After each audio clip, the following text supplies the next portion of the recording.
Hello, beloved friends, and welcome once again to another Divine Laws program where you and I study the very laws that shall govern our lives, not only for now, but throughout immortality.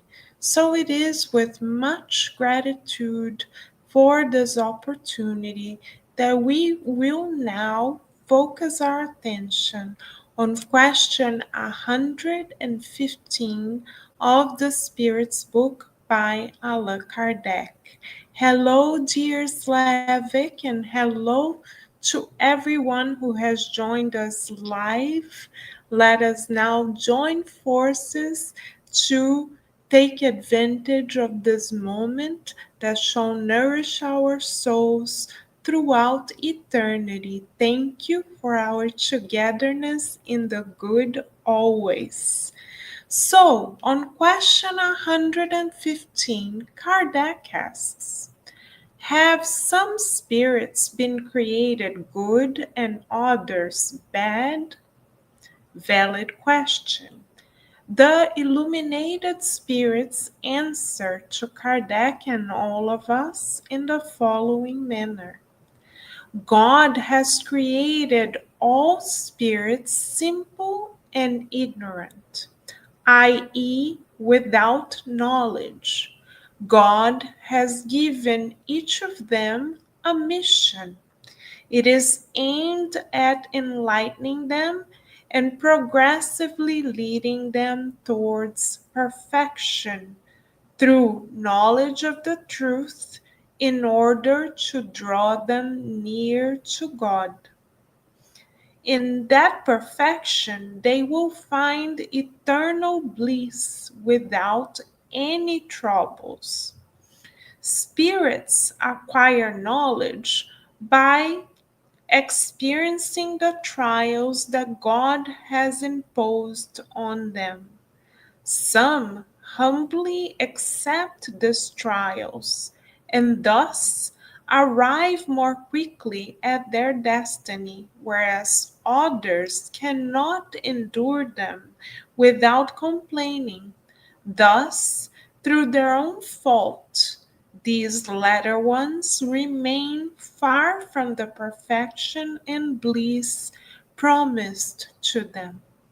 So, beloved friends, we are so grateful for the wisdom that is shared with us through this illuminating and empowering answer. The illuminated spirits are so wise and so faithful to God's goodness that they help us re-signify the situations, places, and peoples which we label as obstacles in our lives.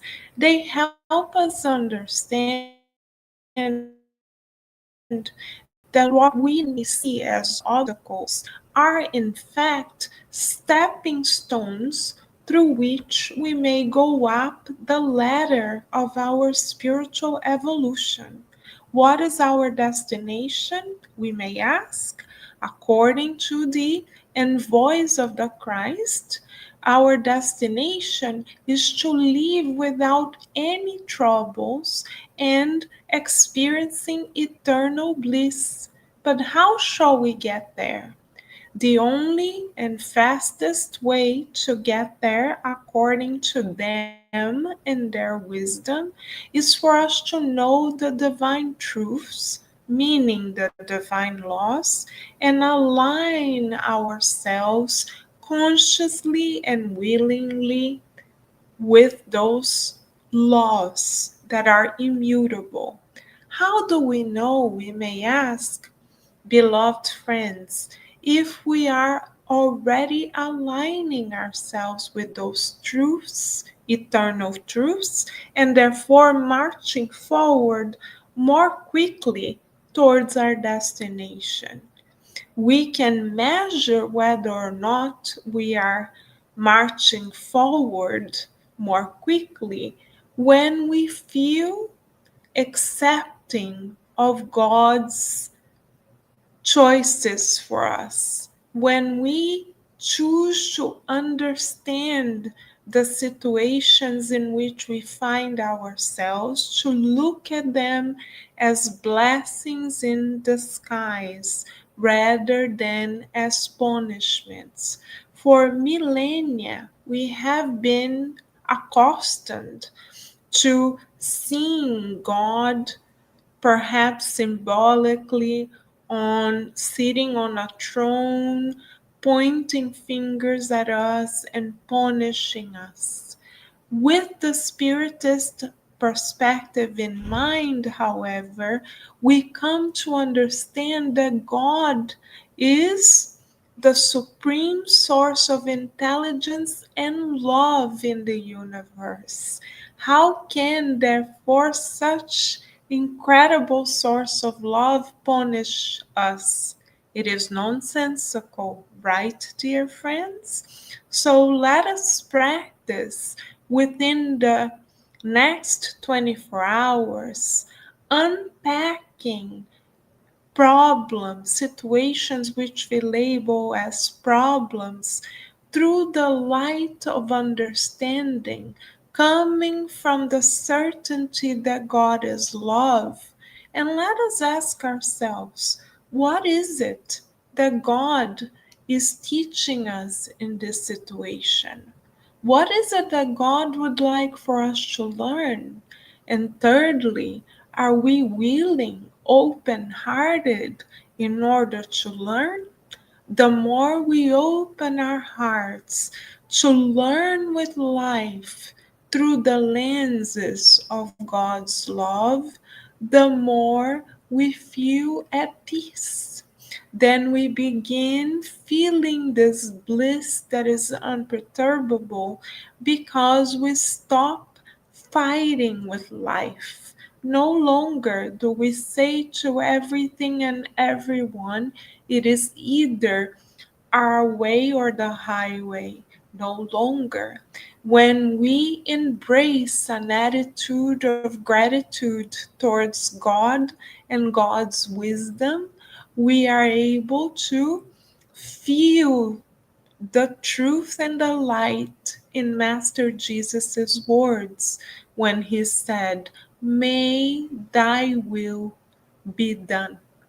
So let us, beloved friends, in this week in which we celebrate Thanksgiving, give thanks to God from the bottom of our hearts for giving us what apparently are challenging situations so that we progress by developing virtues that are yet latent in our hearts. The challenges that come our way are, in fact, vouchers of trust that God grants us. God is saying to each and every one of us, I believe in you. I know your potential. I would like to see you shine all the more. Therefore, I give you the situation so that you bloom in divine light. Let us then revisit situations in our lives within the next 24 hours with an attitude of gratitude, and let us write down, if we can, if we are willing, on a piece of paper a thank you card to God, symbolically expressing our gratitude to God. Shall we?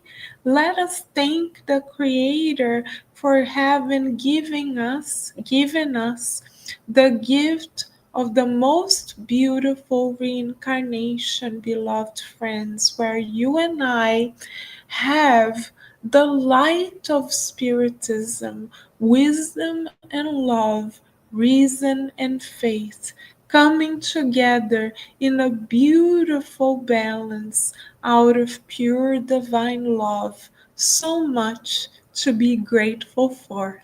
So we, in our turn, thank you, dear friends, for the gift of our togetherness in the good, and we already look forward to seeing everyone again next time. Bye for now.